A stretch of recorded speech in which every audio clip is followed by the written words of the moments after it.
So, what do we think that Starmer is likely to say? Because he spoke on Friday, didn't he, when actually very few of the local election results had come out.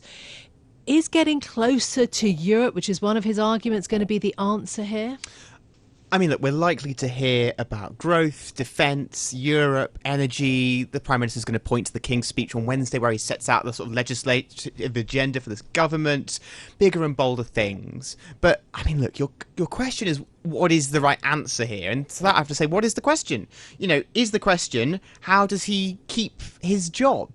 And to that, my sort of response is, well, what can the Prime Minister say as a genuine question, Caroline? Look, I have spent the weekend receiving some of the angriest messages from Labour campaigners. To quote a couple here, Starmer is, quote, a man running the country with the skills of a man kicked in the head by a mule. If Keir wanted to take responsibility, he'd be prepping his final address to the nation. Another one said, just coffin emoji, Starmer has to go. And a third, this one was a former number 10 aide, said, compared it to a divorce and said, Starmer is sort of the man who thinks that he can sort of get the family back together. The Labour Party has deleted the message chains and blocked him. And so his critics will say Starmer has had 2 years to do this. He's known for making big speeches where little action follows.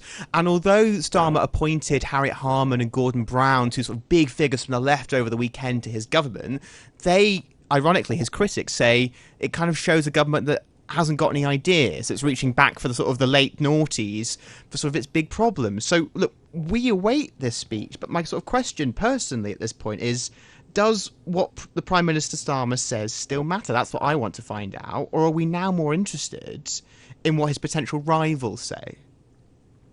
Well, what is the process from here? Who and when might we see a process to oust Starmer? And is this something that's really going to last for months?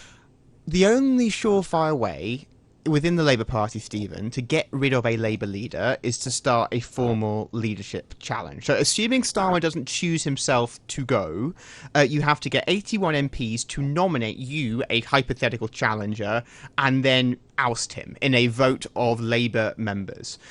Now, what is interesting here is we have had various factions and candidates jostling for positions here. The name Catherine West is not amongst those factions, but this little-known MP might have changed the game because she said publicly over the weekend she intends to seek the nominations to challenge Starmer if his speech later this morning does not impress.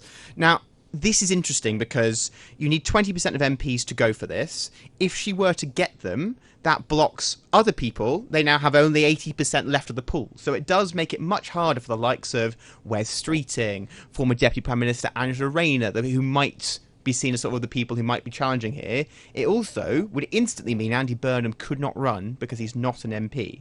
So, Stephen, the kind of machinations here is many inside the Labour Party seem to be coalescing around Burnham, who's seen as extremely popular, but they might want more of a weight.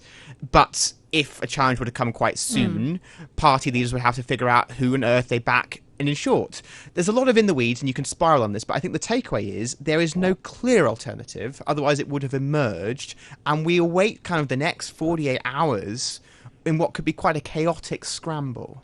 Yeah, indeed. I wonder, though, with these local elections, with the elections in Wales and Scotland, whether actually, bigger picture, the local elections may end up being remembered more for what they mean for the union. This is because, you know, separatists in Scotland, in Wales, and maybe at some point fairly soon in Northern Ireland also, could this actually be a turning point for the union of the United Kingdom, Great Britain and Northern Ireland? I think it's a really interesting question, Caroline, because we are still waiting to see the aftershocks play out in Westminster, but we know that quite likely on Tuesday, Rhys Iorwerth, who is the current leader of Plaid, which did remarkably well in Wales, is very likely to be confirmed as the First Minister.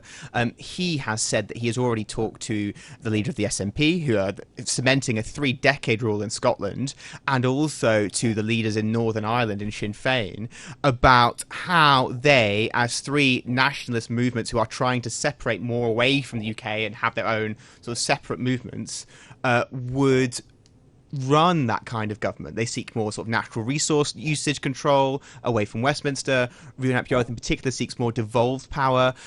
It's difficult to say, because I will say it was during COVID that we most felt the impact that devolution had happened, where multiple governments outside of Westminster said, here's how we're going to run our COVID policy. So we might not see the impact until a crisis, but it is worth noting that there are now very different governments around the UK who have very different ideas of how they want to run the country.